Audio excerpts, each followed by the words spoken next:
Bismillah. Assalamualaikum warahmatullahi wabarakatuh.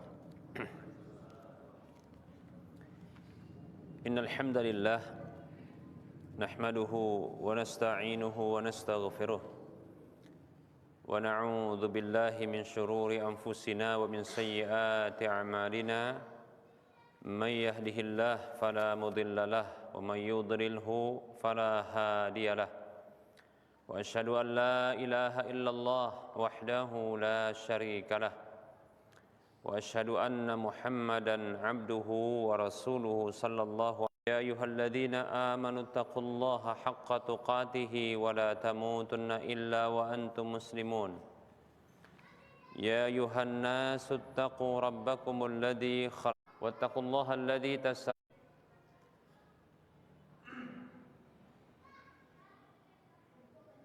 Salawat dan salam tak lupa kita ucapkan untuk Rasulullah sallallahu alaihi wasallam.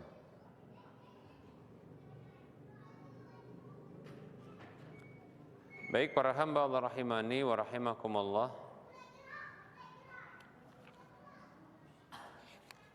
Kita lanjutkan bahasan fikih haji dan umrah.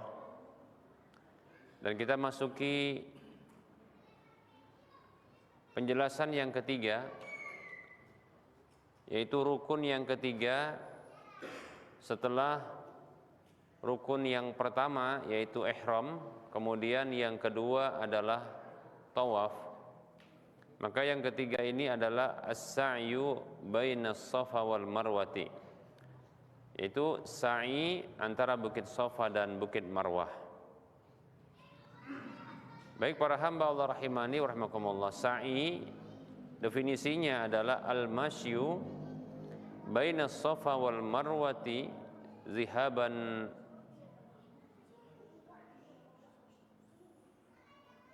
waji'atan biniyatit ta'abbudi wa huwa sab'atu aswatin tubda'u minas safa wa tantahi bil marwah. Sa'i adalah berjalan kaki antara bukit Safa dan bukit Marwah dengan bolak-balik dengan niat beribadah kepada Allah. Dan putarannya bolak-baliknya itu ada 7 putaran yang dimulai dari bukit Safa dan berakhir nanti di bukit Marwah. Baik para hamba Allah rahimani wa rahimakumullah.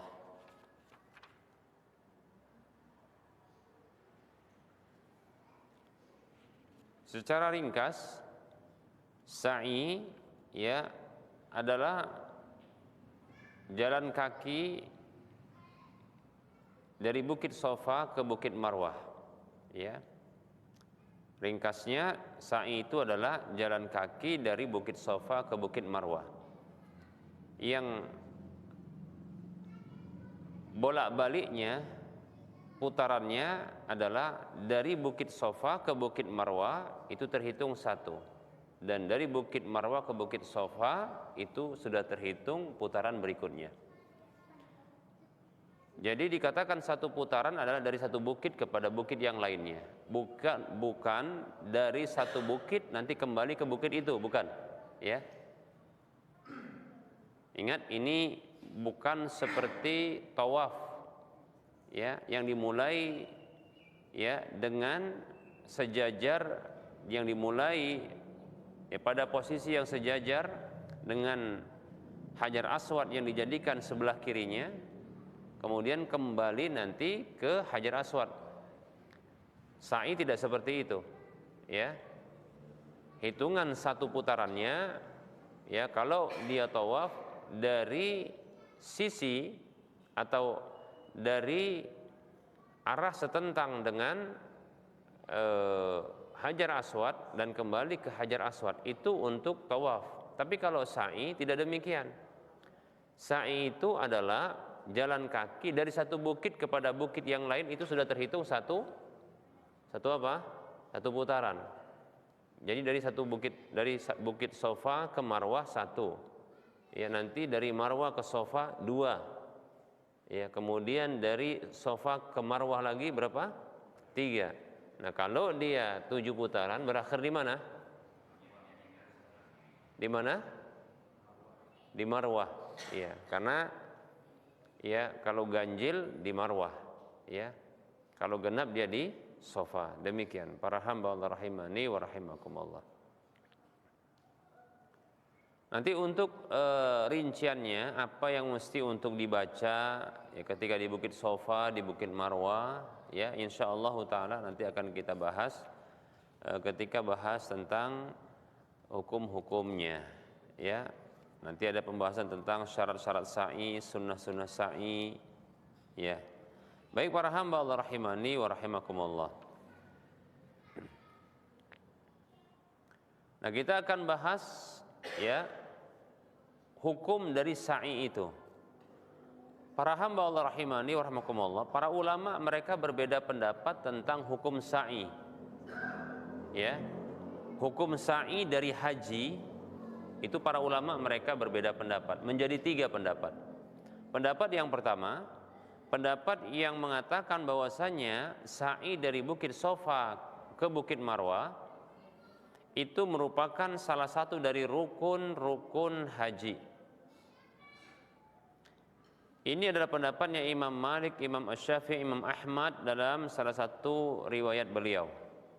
Ini pendapatnya Ishaq bin Rahuya, Abu Saur, dan dengan pendapat inilah Abdullah bin Umar berpendapat, demikian pula Jabir, Aisyah radhiyallahu anhum ajma'in.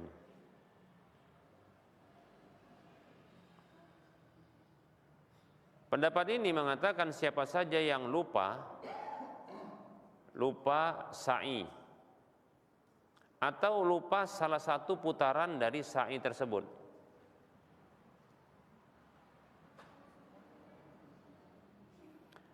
maka wajib bagi dia untuk kembali kepada sa'i itu, ya, ketika dia ingat.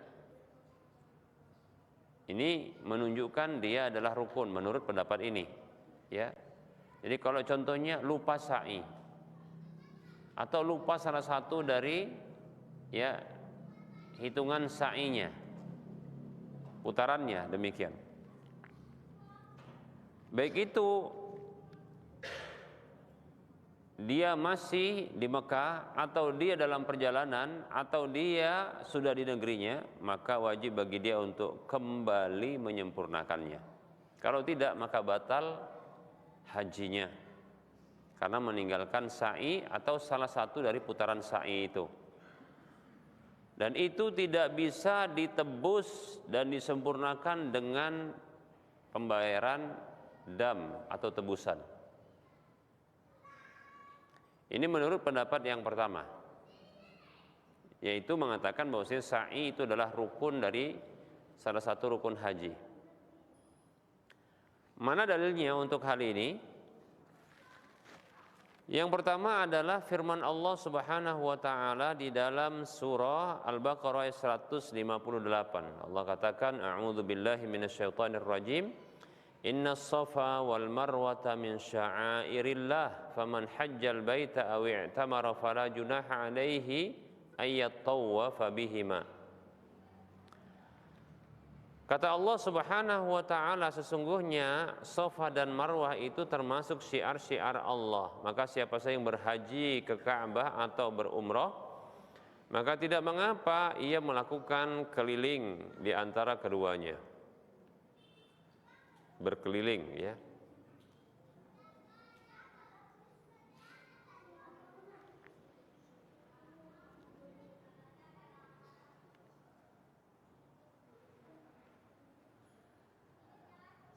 Ibunda Aisyah radhiyallahu anha menjelaskan tentang makna turunnya ayat ini, ya, dan sebabnya.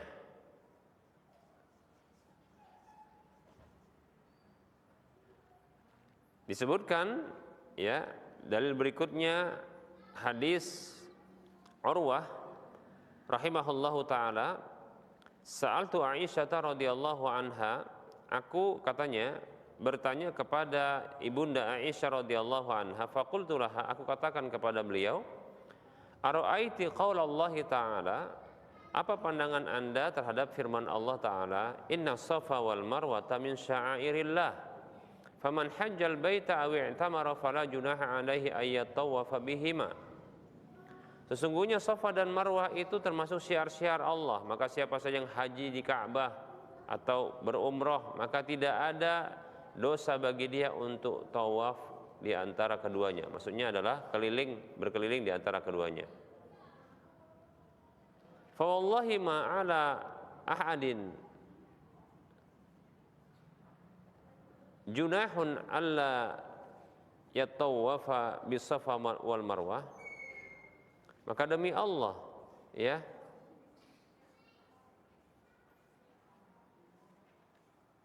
apakah tidak ada dosa bagi seorang pun yang dia tidak tawaf di Safa dan Marwah, maksudnya keliling di Safa dan Marwah, melakukan sa'i itu? Maksudnya begini, ayat ini kan bicara tentang sa'i di Bukit Safa dan Marwah bagi yang haji dan umrah.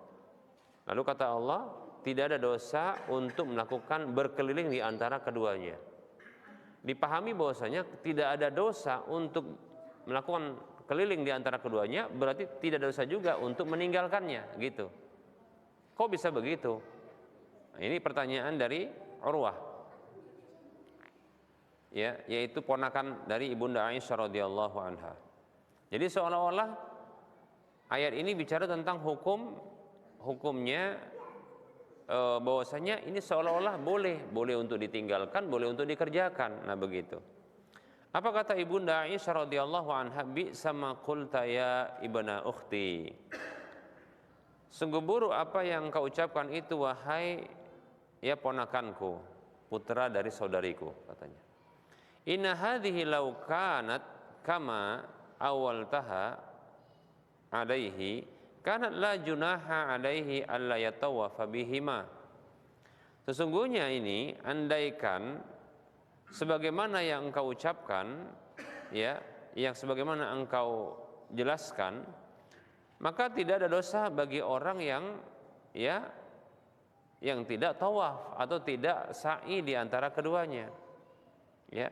Walakinnaha unzilat fil ansari kanu qabla an yuslimu yuhilluna limanatit taghiyati allati kanu ya'budunaha indal musallal, ya, fakana min ahlin yataharraju an yatawafa bis Safa wal Marwah.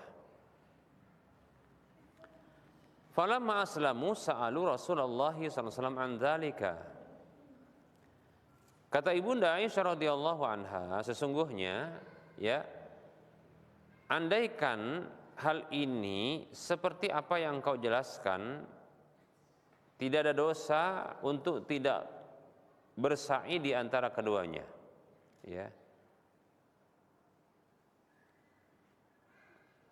Maka tidak dosa kalau seperti yang engkau jelaskan, maka tidak ada dosa, ya, untuk tidak berkeliling di antara keduanya. Akan tetapi ayat tersebut turun tentang orang-orang Ansor yang dahulunya sebelum mereka masuk Islam, mereka itu biasa melakukan ihlal, ya, ihlal untuk manat, berhala manat yang mereka sembah di sisi al-musallal, ya.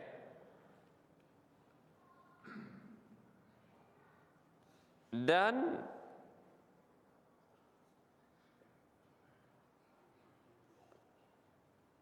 mereka termasuk orang yang merasa berat, ya, untuk tawaf di antara Bukit Safa dan Marwah. Falamma aslamu, tatkala mereka masuk Islam, sa'alu Rasulullah sallallahu alaihi wasallam an dzalika, ya, maka mereka bertanya kepada Rasulullah tentang hal tersebut. Kalau mereka mengatakan, ya Rasulullah, wahai Rasulullah, inna kunna nataharraju an natawafa baina Safa wal Marwah. Sesungguhnya kami dahulu merasakan berat untuk tawaf di antara Bukit Safa dan Marwah. Kenapa? Karena di sana ada apa? Ada manat, yaitu berhala. Demikian.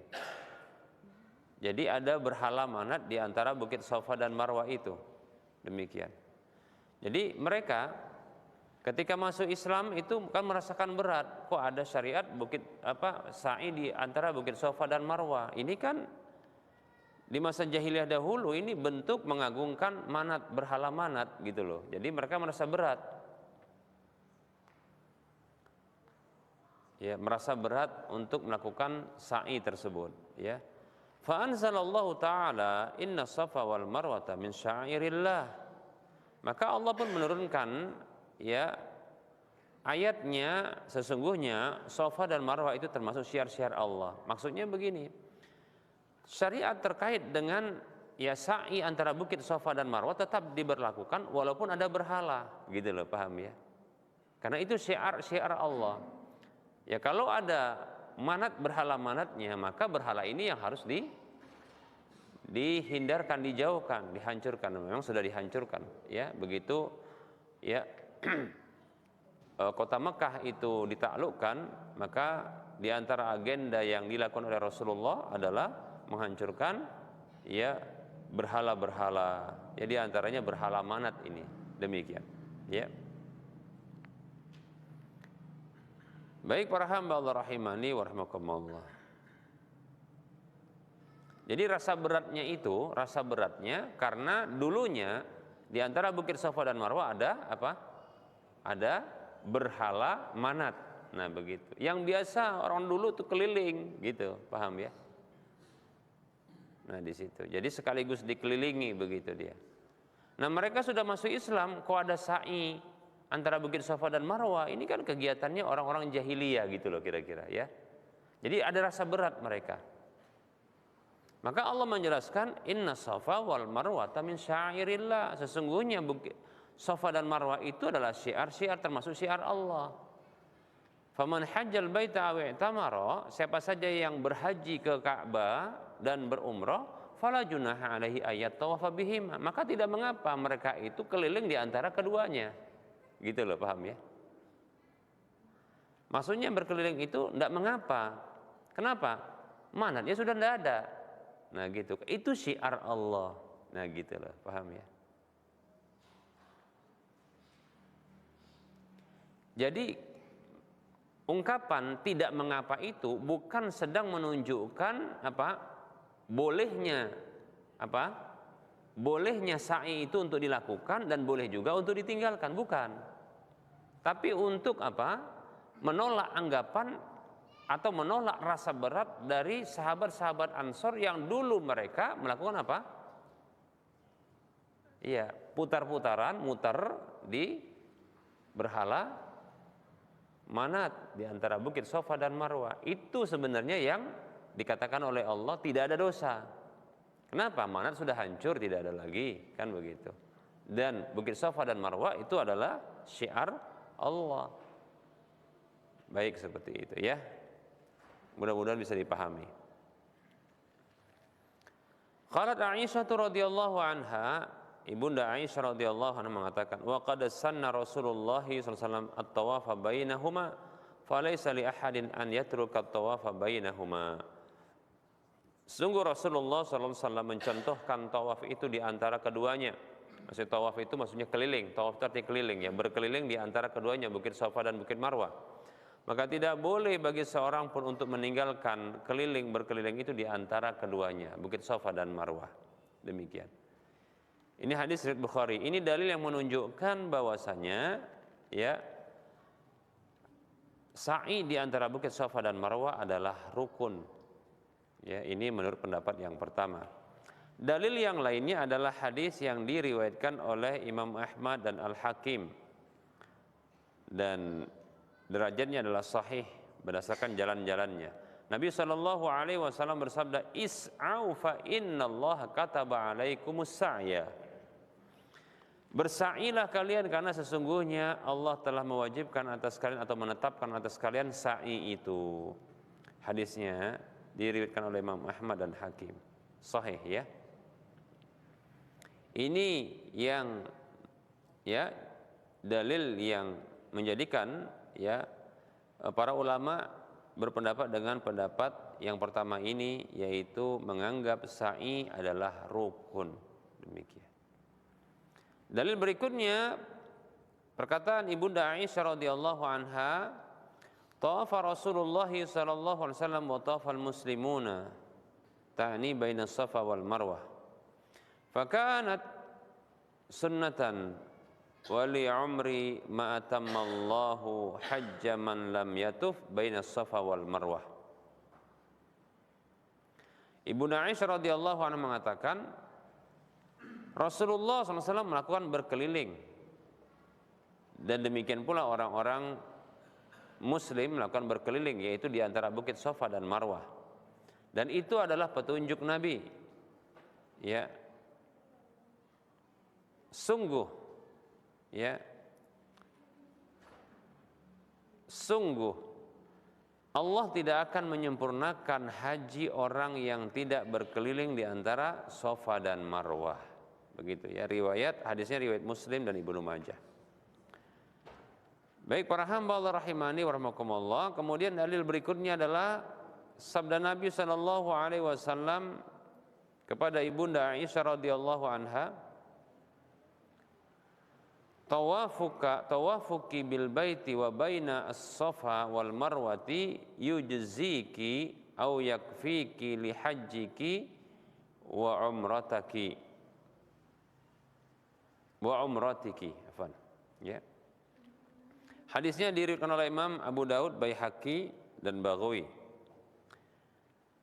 Kata Rasulullah sallallahu alaihi wasallam kepada istri beliau Ibunda Aisyah radhiyallahu anha, tawafmu di Ka'bah dan di antara dan kelilingmu di antara bukit Safa dan Marwah itu mencukupimu. Ya. Itu mencukupimu bagi hajimu dan umrahmu, demikian. Ya. Kalaulah tidak wajib hal tersebut, tentunya Rasulullah tidak akan mengatakan kepada Ibunda Aisyah dengan apa? Mencukupimu. Berarti kalau nggak ada itu nggak cukup, nggak akan cukup itu haji dan umrah, demikian. Baik para hamba Allah rahimani wa rahmakumullah, dalil berikutnya hadis dari Amr ibnu Dinar rahimahullahu taala yang mengatakan, Sa'alna Ibnu Umar radhiyallahu anhuma an rajulin tafa bil baiti fi umratin wa lam yatuf baina Safa wal Marwah ayati imra'atahu. Amr ibnu Dinar rahimahullah mengatakan, kami pernah bertanya kepada Abdullah ibnu Umar radhiyallahu anhuma tentang seorang laki-laki yang dia sudah tawaf di Ka'bah dalam umrahnya, namun dia belum melakukan keliling di antara bukit Safa dan Marwah. Bolehkah dia menggauli istrinya? Faqala, maka ia mengatakan, qadiman nabiyyu sallallahu alaihi wasallam fatafa bil baiti sab'an wa shalla khalfal maqami rak'ataini fatafa baina Safa wal Marwah sab'an laqad kana lakum fi Rasulillahi uswatun hasanah. Maka Abdullah bin Umar radhiyallahu anhu mengatakan, Nabi SAW itu pernah datang ke Mekah, lalu beliau tawaf di Ka'bah 7 kali putaran, dan beliau salat di belakang ya makam Ibrahim 2 rakaat, lalu beliau berkeliling di antara bukit Safa dan Marwah 7 kali. Sungguh Allah berfirman, sungguh yang artinya sungguh ya pada diri kalian, ya sungguh bagi kalian pada Rasulullah itu ada suri tauladan yang baik. Wasalna Jabir bin Abdullah radhiyallahu anhuma faqala la yaqrubannaha hatta yatufa baina Safa wal Marwah. Dan kami pun bertanya kepada Jabir bin Abdullah tentang masalah yang sama, yaitu laki-laki yang dia sudah tawaf di Ka'bah dalam umrohnya, tapi dia belum keliling di bukit Safa dan Marwah, antara bukit Safa dan Marwah. Apa kata Jabir radhiyallahu an, Jabir bin Abdullah, janganlah sekali-kali dia mendekati istrinya sampai dia berkeliling di antara bukit Safa dan Marwah. Hadisnya riwayat Bukhari dan Muslim. Baik, ini pendapat yang pertama. Ini menunjukkan bahwasanya apa? Sa'i di antara bukit Safa dan Marwah adalah rukun. Pendapat yang kedua mengatakan bahwasanya sa'i itu adalah wajib saja. Emang apa bedanya dengan rukun? Ya. Kalau ditinggalkan, kalau ditinggalkan itu, kalau tertinggal atau ditinggalkan itu sa'i, bagi orang yang mengatakan ini adalah wajib bukan rukun, ya, maka sah hajinya, ya, cuma dia wajib bayar denda. Nah itu dia. Kalau yang mengatakan rukun nggak bisa, ya, nggak bisa dibayar pakai denda, nggak bisa, batal itu dia. Demikian, ya, harus balik dia ngerjain sa'inya. Begitu menurut pendapat yang mengatakan rukun. Bagi mengatakan wajib, tidak, tertinggal atau ditinggalkan ini apa sa'i, maka sah, hanya saja wajib bayar dendanya. Ini pendapat Imam Abu Hanifah, Sufyan Ats-Tsauri, Hasan Al-Basri rahimahumullah. Baik para hamba Allah rahimani wa rahimakumullah, kemudian ada pendapat ketiga. Pendapat ketiga mengatakan bahwasanya sa'i antara Bukit Shafa dan Marwah itu sunnat bukan wajib. Sunnat bukan wajib. Tidak ada apapun, tidak dosa, tidak ada denda, ya, ketika meninggalkannya. Demikian. Dan ini diriwayatkan dari Ibnu Abbas radhiyallahu anhuma. Dan ini pendapatnya Anas bin Malik, Abdullah bin Zubair, Muhammad bin Sirin radhiyallahu anhum. Baik para hamba Allah rahimani wa rahimakumullah. Dan ini mirip dengan pendapatnya Ubay bin Ka'ab dan Abdullah bin Mas'ud radhiyallahu anhuma.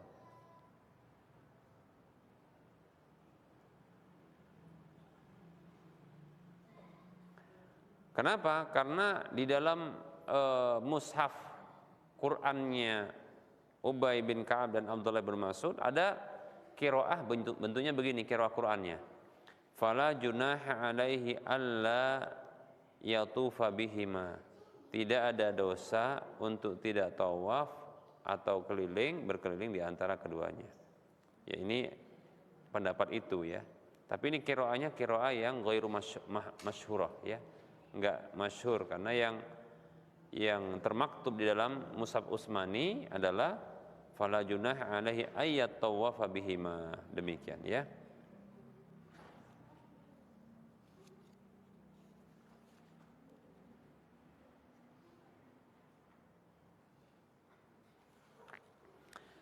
Abdullah ibnu Abdul Barr rahimahullah taala mengatakan laisa fi ma saqata min mushafil jama'ati hujjatun li'annahu la yuqta' bihi 'ala Allah 'azza wa jalla wa la yuhkam bi annahu Qur'anun illa bima naqalathul jama'atu minal lawhaini wa ahsana ma ruwiya fi ta'wili hadhil ayah ma dzakartu ya ma dzakarathu Aisyah radhiyallahu anha wallahu taala alam. Ibnu Abdul Barr rahimahullahu taala mengatakan, ya, tidak ada hujjah pada apa yang gugur tidak tersebutkan di mushaf jamaah itu. Maksudnya jamaah itu adalah mushafnya Ubay bin Ka'ab dan Abdullah bin Mas'ud. Sesungguhnya karena alasannya tidak dipastikan itu, ya, tidak dipastikan dengannya itu merupakan perkataan Allah Subhanahu wa taala dan tidak bisa dihukumi bahwasanya itu adalah Al-Qur'an. Yaitu dengan bacaan tadi apa? Fala junaha alaihi alla yatufa bihima. Ini enggak disebutkan dalam Al-Qur'an. Ini hanya dalam mushafnya Ubay bin Ka'ab dan Abdullah bin Mas'ud. Demikian. Jadi itu bukan Al-Qur'an dan itu bukan, ya, firman Allah. Kecuali dengan apa yang dinukilkan oleh jamaah di antara, ya,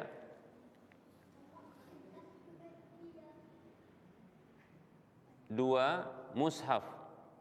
Dan yang terbaik adalah apa yang diriwayatkan, yang terbaik dalam periwayatan takwil terhadap apa yang terdapat di dalam takwil ayat tersebut adalah apa yang disebutkan oleh Ibunda Aisyah radhiyallahu anha. Jadi seperti yang kita sebutkan, bahwasanya takwil atau definisi yang tafsir tentang ayat tersebut ya adalah seperti yang disebutkan oleh Ibunda Aisyah radhiyallahu anha. Kita ulangi, wa ahsanu ma ruya fi ta'wili hadhil ayati ma dzakarathu Aisyah radhiyallahu anha. Ya. Sesuatu yang diriwayatkan tentang pentafsiran ayat tersebut yang terbaik adalah apa yang disebutkan oleh Ibunda Aisyah radhiyallahu anha. Ya. Ya, kisah di mana orang-orang Ansar yang merasa berat untuk dia melakukan apa? Berkeliling di antara Bukit Safa dan Marwah karena dahulunya ketika mereka jahiliyah itu dijadikan apa? Sebagai bentuk pengagungan, peribadahan, persembahan kepada apa? Berhala manat, demikian ya. Baik para hamba Allah rahimani wa rahimakumullah. Baik.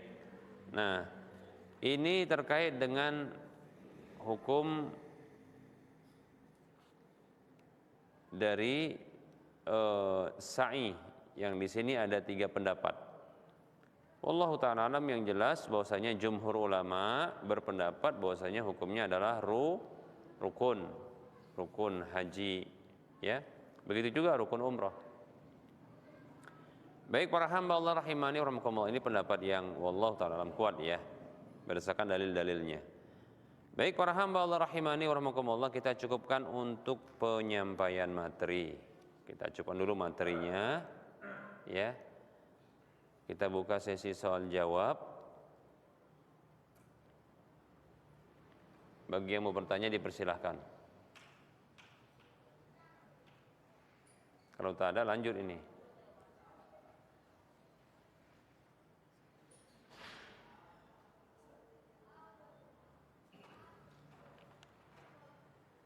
Ya, silakan.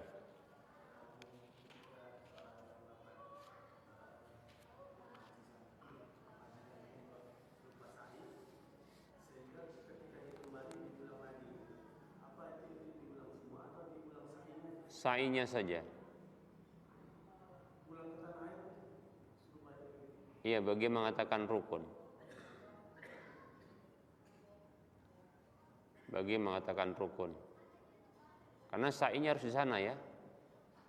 Bukan di sini, di antara apa namanya? Gunung Sinabung dengan Sibaya ya, enggak gitu ya.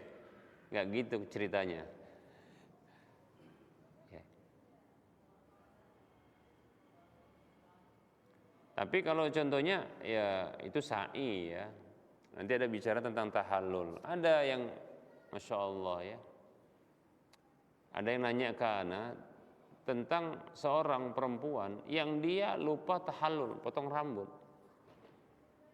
Ya, karena potong rambutnya perempuan memang ya dia bisa mudah sekali.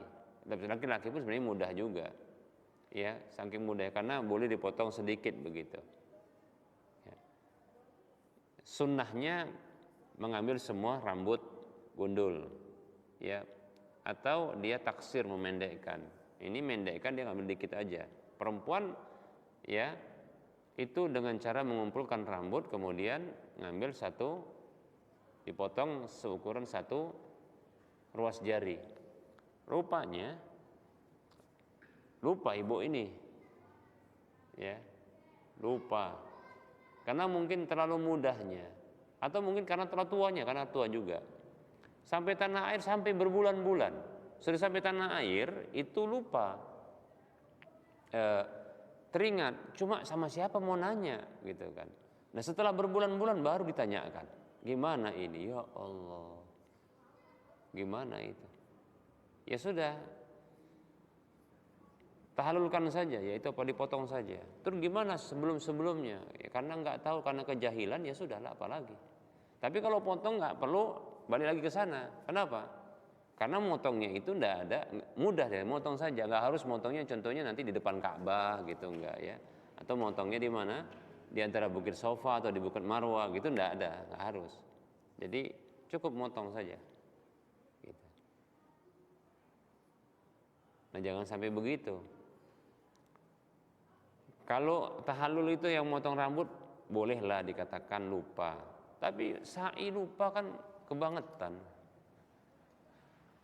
Karena sa'i itu capek ya. Singkat anak ya, atau yang sepengetahuan anak, yang paling capek itu, tapi entah juga lah ya, mungkin karena itu yang dia terakhir, udah numpuk dia.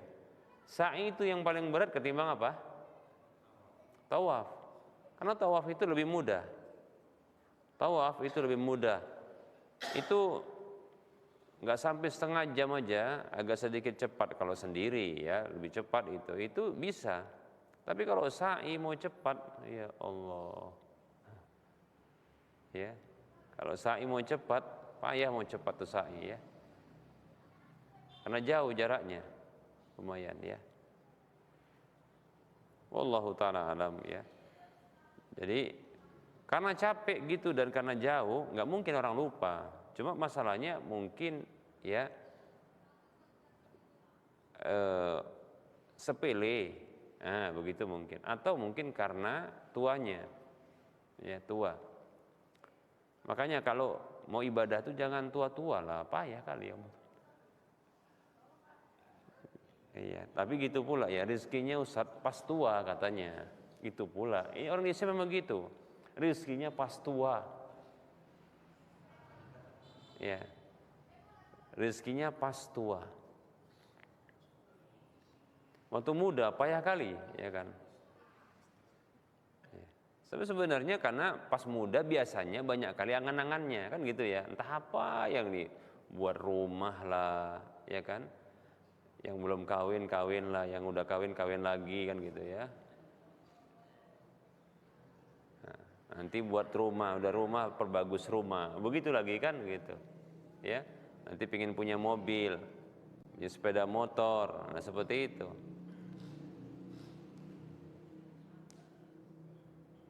Tapi untuk hal-hal seperti ini nanti nunggu tua, udah tua, ya Allah lupa nanti, kesasar, sesat, ya. Badan pun bungkuk. Nah, itu yang tua-tua yang sana. Tapi gimana lagi Ustaz? Memang begitu kondisinya. Ya gimana lagi? Cuma kalau bisa lah kita ingatkan kepada teman-teman semua. Ya kalau punya rezeki coba gitu disegerakan. Ya kan sudah kita sebutkan ya kalau tidak salah ini. Keutamaannya adalah kalau haji yang diiringi dengan umroh, haji, umroh, begitu ya. Ini apa? Menghilangkan dosa dan menghilangkan kefakiran. Nggak akan fakir dia, nggak miskin dia. Ya. Orang yang bolak-balik umroh itu nggak miskin dia, tengoklah. Ya. Ini yang ngumpulin duit miskin terus. Ngumpulin duit, nggak umroh miskin terus ya. Coba umroh sekali, nanti mudah, gampang insya Allah. Allah mudahkan. Ya. Allah hilangkan, bahasanya hilang itu, kefakiran. Allah hilangkan kefakiran. Allah hilangkan fakir. Nah gitu. Coba ya. Dan terkadang juga kita ini banyak kali masalah. Sebagian sebab masalah itu ada dikarenakan kita terkadang melalaikan kewajiban yang sudah ada sama kita. Itu dia. Masalah datang aja, masalah anak lah, masalah istri lah, macam-macam ada masalahnya. Ya. Karena orientasi kita masih dunia. Kita dahulukan dunia ketimbang akhirat kita. Nah itu, makanya masalah ada terus. Ya. Stres bawahnya, tertekan terus. Nah begitu. Coba ya ada rizki yang Allah mudahkan bagi kita. Coba ya kita arahkan untuk taat sama Allah Subhanahu Wa Taala. Kita dahulukan yang itu sudah menjadi kewajiban bagi kita. Gitu caranya. Ya.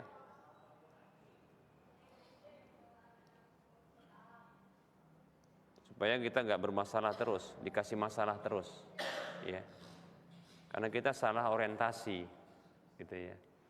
Kan sudah pernah kita sampaikan kata Nabi SAW, ya, mangkanat ad-dunya hammahu ja'alallahu faqrahu baina 'ainaihi wa farraqa 'alaihi samlahu wa lam ya'tihi minad dunya illa ma kutiba lahu. Siapa saja menjadikan dunia itu sebagai obsesi dia, pola pikir dia, itu yang diuber-ubernya, itu dijadikan nomor satunya, ya, maka Allah jadikan kefakiran itu ada di dua matanya. Jadi fakir aja dia terus cari-cari harta, cari terus, cari terus. Nggak habis-habis, cari terus, cari. Tapi entah kemana juga apanya? Hartanya, ya. Adapun hartanya, masuk yang kedua, wa farraqa alaihi samlahu, Allah cerai-beraikan urusannya, banyak aja masalahnya. Allah berikan masalah terus. Masalah di kerjaan nggak selesai, nanti masalah keluarga juga masalah terus, stres, sutris katanya.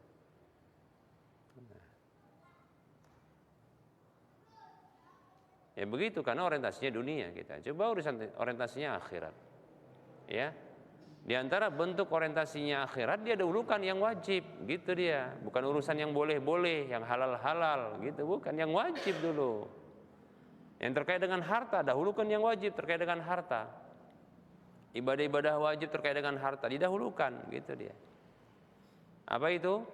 Zakat. Apa itu? Haji.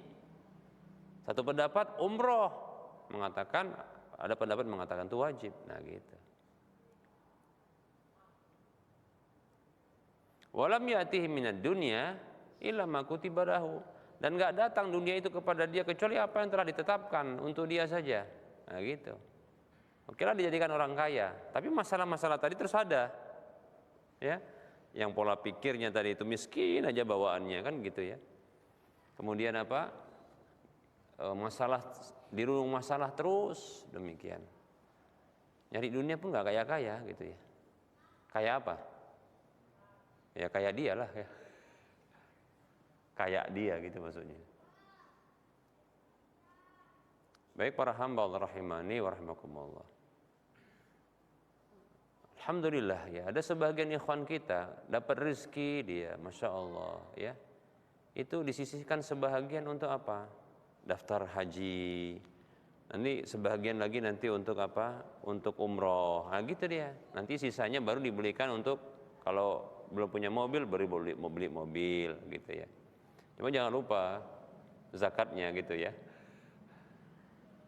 Alhamdulillah, Anda dapatkan, oh Masya Allah. Ada ikhwan ya, ketemu apa namanya? Ketemu di tanah suci itu dalam kondisi dia umroh gitu kan.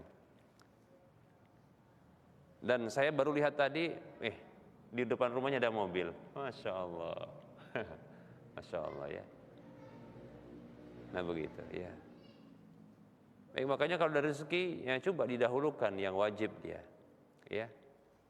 Nggak wajib kok punya rumah, nggak wajib itu punya lahan, tanah, demikian ya. Nggak wajib juga kawin lagi.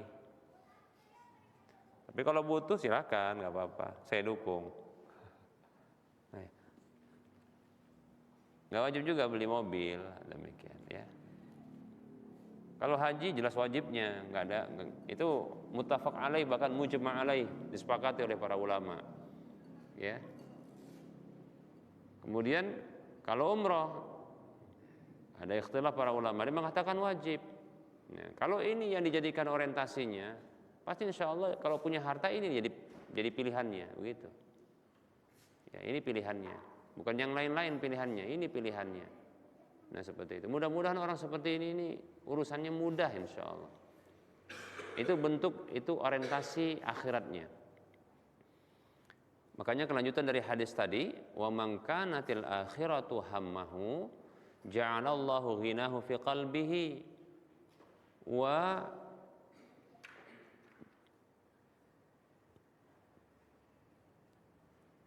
wa jama'a lahu syamlahu Wa atatuhu dunya wa hiya raghimah. Kata Nabi SAW, ya, siapa saja menjadikan akhirat itu sebagai obsesinya, orientasinya, cara pandang dia, ya, maka Allah jadikan kekayaan itu ada di hatinya. Jadi kaya dia. Maka enggak berat bagi dia untuk bagi-bagi. Karena dia hatinya sudah kaya. Kaya itu di hatinya. Kalau dunia itu cuma di tangannya. Jadi kalau dia lepas dari dia pun enggak berat kali dia. Nah, begitu. Nah, itu begitu orientasi akhirat. Kemudian, ya, dan Allah kumpulkan urusan dia. Allah kumpulkan urusan dia. Dia ada urusannya, ada masalahnya, tapi Allah kumpulkan. Apa maksud Allah kumpulkan? Kalau Allah kumpulkan, berarti kalau dia punya masalah, satu mau diselesaikan, yang lain ngikut selesai. Gitu. Ternyata Allah ilhamkan kepada dia sebuah solusi untuk beberapa masalahnya dengan sekali tindakan. Nah, gitu dia. Itulah Allah kumpulkan masalah dia. Masalah-masalahnya. Jadi cepat selesai. Terkadang pun Allah menyelesaikan masalah dia lewat orang lain. Dan watatuh dunia, datang dunia itu kepada dia wahiyar raghimah, dalam kondisi dia tertunduk. Dunia itu tunduk, manut, ngikut, nawarkan diri sama dia. Masya Allah. Nah itu. Ya coba, ya ini motivasi dari Rasulullah ini coba kita buat. Ya, pingin juga kita buktikan kayak gitu ya. Apa benar itu dunia itu bisa ngikut kita ya? Kita ini apa ya? Tapi kayaknya nggak mungkin. Coba aja, ya. Diganti orientasinya akhirat bukan dunia. Kalau lihat sesuatu itu akhirat, kepikirannya akhirat. Nah, begitu dia. Dan itu harus dengan ilmu agama. Timbangnya, cara menimbangnya, cara memandangnya itu dengan ilmu agama, belajar. Tapi orientasinya tetap dibuat itu adalah akhirat. Nah, gitu. Lihat sesuatu ini untung enggak aku di akhiratku, gitu. Bukan untung duniaku. Gitu. Bahkan ketika dia melihat orang seperti ini, orang yang orientasinya akhirat, ketika dia berhadapan dengan dunia, yang terlihat oleh dia akhirat. Contoh, ketika dia dapat penawaran kawin lagi, gitu ya. Penawaran kawin lagi, dia bukan pikirannya, contohnya, ya ada loh orang begini, penawarannya, dia tawarannya bukan apa, kalau tawaran kawin lagi, dia bukan, wah, bisa bangga nih. Ya, ustadz aja belum, apalagi di sini. Nggak ada ustadz yang bisa di sini, katanya, kan gitu ya. Apalagi yang satu itu, ngomong aja ceritanya, katanya gitu kan. Kalau yang sudah berubah itu nggak pula berani, kan gitu kan. Kalau yang satu cuma cuap-cuap aja, kalau begitu kan mau bangga dia, itu kan dunia namanya. Nah. Tapi ketika ditawarkan begitu, yang teringat sama dia adalah hadis tentang, contohnya, ketika ditawarkan pun kawin lagi, dia terpikirnya bukan gadis tapi janda, contohnya gitu ya. Masya Allah. Kenapa? Menolong janda. As-sa'i alal armalati wal miskini kal mujahidi fi sabilillahi wa qasaimil ladzi la yaftur wa qal qaimil ladzi wa qal qaimil ladzi la yuftir wa qasaimil ladzi la yuftir wa qal qaimil ladzi la yaftur. Ya. Orang yang dia membantu janda dan orang miskin, maka dia seperti jihad fisabilillah. Ya, dalam hadis yang lain, dia seperti orang yang sholat malam tidak henti-henti, orang yang berpuasa tidak putus-putus, masya Allah. Kepikir dia begitu, itu contoh ya. Ya, walaupun contohnya dia itu mungkin begini, aku pas-pasan, tapi dapat pula. Ya, udah dikasih sama istri, boleh katanya. Maka pikirannya apa? Ini yang dilihatnya. Nah, gitu, itu orientasi akhirat. Bukan gimana saya bisa senang-senang, enggak gitu dia. Atau orientasi akhiratnya begini. Aku mau bawa supaya apa? Aku punya banyak istri di akhirat. Nah, itu orientasi akhirat, ya pikirnya akhirat. Nah, gitu dia. Kalaupun dapat tawaran gadis, dia mikirnya cari gadis yang miskin, bukan yang kaya. Nah, gitu dia. Itu. Kenapa? Bisa bantu dia tadi dalam hadisnya. Gitu contoh. Gitu juga kalau contohnya dia banyak ada modal nih, modal. ini modal ya, aku banyak duit ini. Ketika dihadapkan contohnya, wah ini ada peluang bisnis, yang terfikir oleh dia bukan dunia, tapi akhirat malah kepikir sama dia. Gimana bisa nolong saudaraku ini ya untuk bisa masuk kerja di sini? Gitu. Mengentaskan kemiskinan, pengangguran, gitu pikiran dia. Wah, ini berat orang kayak gini nih. Makanya pantaslah kaya hatinya, mudah urusannya, dunia tunduk sama dia, gitu. Memang begitulah. Memang payah yang seperti ini. Yang ada kalau kita dapatkan dunia, kita mau memperkaya diri kan gitu kan. Kan halal katanya. Ya itu. Itulah halal pun pikiran dunia juga kan. Nah, ada orang saya tanya kemarin, loh, tadi kok nggak kajian? Sekarang kok baru muncul? Ya, apa katanya? Sambil senyum, bisa senyum dia sambil ketawa. Dunia Ustaz, ya astagfirullah. Dunia Ustaz. Baik para hamba Allah rahimani wa rahmakumullah. Nah,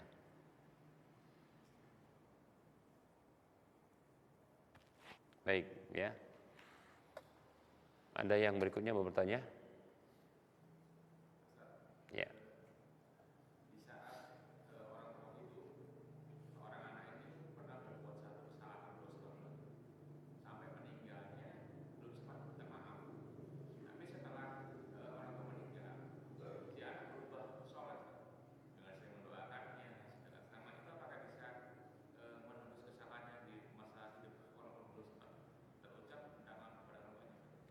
Ana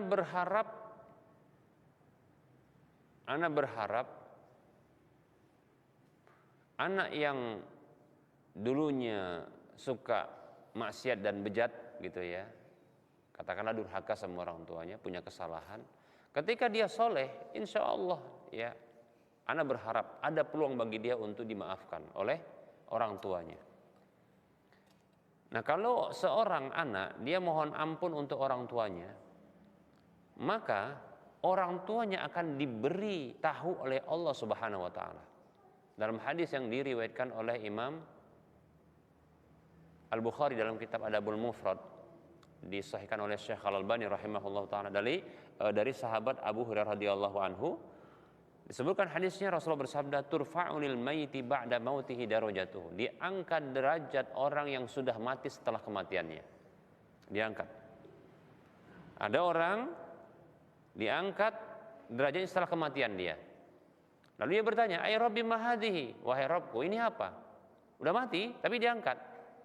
Kenapa dia bertanya ini apa? Karena dia nggak tahu. Ini karena bukan amal dia. Karena setiap orang kalau beramal dia akan dapat dan dia lihat amalnya, balasan amalnya. Faman ya'mal misqala dzarratin khairan yarah wa may ya'mal misqala dzarratin syarran yarah. Siapa saja yang beramal dengan sebesar biji dzarrah dari kebaikan, dia akan lihat. Dan siapa saja beramal dengan sebesar biji dzarrah dari keburukan, dia akan lihat. Jadi lihat. Nah, kalau dia dapat balasan atas apanya? Atas amalannya, nggak perlu dia tanya. Nah, ini dia nanya, Rabbi ma hadhihi, ini apa? Kenapa? Dia tanya, karena itu bukan balasan dari amal dia. Makanya dia tanya. Maka dikatakan kepada dia, waladuka istaghfarolaka, anakmu mohon ampun untukmu. Naik derajatnya setelah matinya, naik. Orang tua kira-kira yang dia naik derajatnya karena permohonan ampun si anak terus ini, ternyata anakku, gembira gak orang tua ini? Ternyata anakku sudah mohonkan ampun untukku, berarti dia soleh kan gitu kan? Berarti dia soleh. Bahkan dalam hadis yang lain, idza matal insanu inqata amalu illa min salasin. Kalau manusia itu mati, maka terputus amalnya kecuali dari 3 jalurnya. Min sadaqatin jariyatin, dari sedekah jariyah, au ilmin yuntafa'u bihi, atau ilmu yang bermanfaat, au waladin salihin yad'u lahu, atau anak yang melakukan kesolehan yang mendoakan kebaikan untuk dia. Anaknya berbuat soleh, anaknya mendoakan kebaikan, naik derajat, pahalanya sampai naik derajat. Ya dia kan tanya ini orang tuanya ini, kenapa kok naik kan gitu kan? Anakmu si fulan mohon ampun untukmu, dia beramal untukmu kan gitu.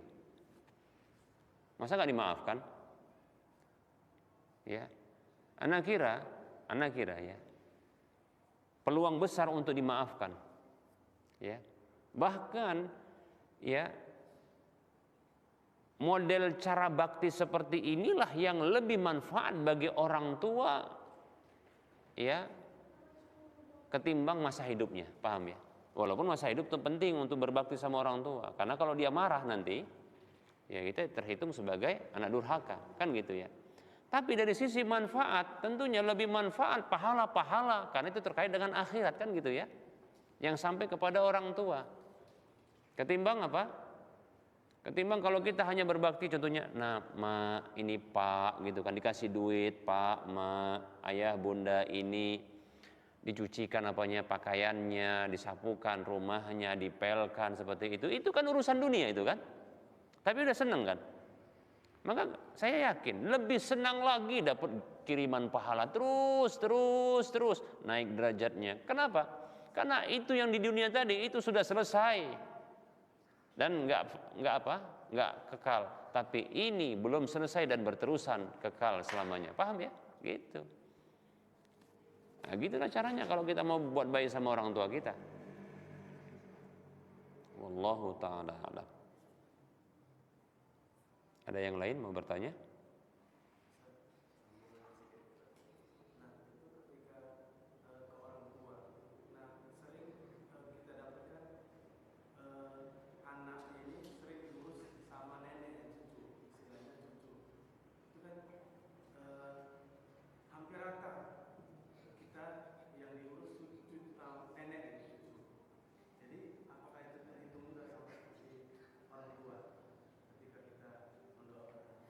Iya, dapat. Ya. Jadi pokoknya kalau ada anak yang berasal dari seorang orang tua, baik itu maninya, tapi dengan pernikahan yang syar'i ya. Maninya dan ibu itu menjadi tempat bakal calon hidupnya di situ sebagai tempat dia untuk hidup, ya, cikal bakal kehidupan selanjutnya, ya, di rahimnya. Maka ini orang tua yang seperti ini orang tua akan dapat. Walaupun setelah begitu ceprot, dibawa orang. Andil besar, paham ya? Nah, seperti itu. Lalu kita katakan, kok mungkin ada yang bertanya, Ustaz kok bisa kayak gitu Ustaz? Terus gimana kebaikan-kebaikan yang yang lainnya seperti mendidiknya? Maka kita katakan ini sudah modal, ya kan? Mani yang diletakkan itu modal kita para laki-laki ini. Rahim yang disediakan itu ya oleh seorang wanita itu modal besar sama dia, paham ya? Maka dapat itu, ya, dapat. Nah, kebahagiaan. Adapun neneknya atau siapa saja yang ngurusin anak tersebut, maka dia dapatkan pahala juga besar mereka ini. Nah, kalau ada kebaikan-kebaikan yang muncul dengan sebab pengajaran mereka, akan mengalir pula pahalanya kepada mereka, disebut dengan ilmu bermanfaat, paham ya? Gitu. Mungkin kakek neneknya ngajarkan ngaji, ngajarkan berhitung, ngajarkan adab, macam-macam kan begitu ya. Maka dapat pahalanya. Gitu. Tapi orang tua tetap dapat bahagian. Orang tua dapat bahagian selagi dia muslim, selagi dalam pernikahan yang syar'i, maka dapat insyaallah taala. Ya. Nah, ini motivasi bagi kita untuk ya menikah dan menikah lagi. Begitu ya. Maksudnya supaya punya anak gitu loh ya. Baik. Ada yang lain mau bertanya?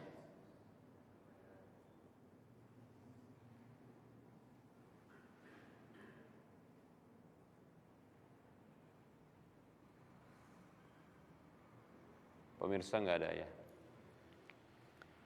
Baik, barangkali ini saja yang bisa kita sampaikan. Mohon maaf atas segala kekurangan. Kebenaran datang dari Allah Subhanahu wa taala, maka ambillah. Kesalahan dan kekurangan itu datang dari saya pribadi dan bisikan syaitan, maka abaikan, tinggalkan.